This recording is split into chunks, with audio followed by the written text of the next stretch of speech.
What up? It's your boy Barry here to give you some hope about communication for the future. Okay, so I'm going to give you two topics that are going to explain why not only I'm hopeful for the future of communication here in the United States and across the world, but also what concepts in our course it connects to. So, the first topic I want to discuss is about Ronan Farrow. So, Ronan Farrow is an investigative journalist who was working with NBC News and now with the New Yorker. And Ronan Farrow got famous because he broke the story on Harvey Weinstein and his sexual assault allegations and what ended up being over 80 instances of assault, harassment, or rape. And Ronan Farrow was essentially told by NBC in his and that he gives in his book this year of don't investigate this more. You don't have enough yet. Please keep this closed off until you have more reporting.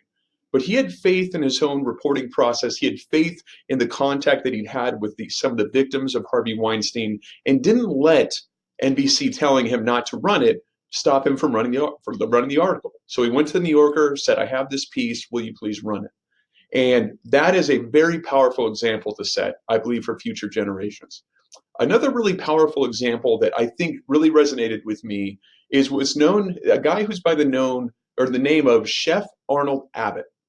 So Chef Arnold, as he's called, is a Florida pastor near Miami, and he was actually arrested for trying to feed the homeless in the beaches in South Florida.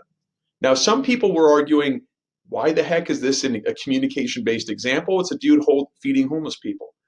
Well, however, the city that he was feeding the homeless folks in actually banned that as a way to get homeless folks off their beaches. And what's fascinating is when he was being arrested, he said he would do it all again. And he would do it all again because it's all about making connections with others and helping those who have less than yourself, as opposed to following laws that you find to be immoral. And in terms of connecting each of these two examples to concepts in the course, I want to connect Ronan Farrow to openness and closedness because his ability to take something that as a society we have long swept under the rug, that is assault, harassment, and rape. His ability to recognize its societal impact, improving relations, is proof of the openness dialectic in relational dialectics theory being prioritized here, whereas in the past it had traditionally been closedness dialectic.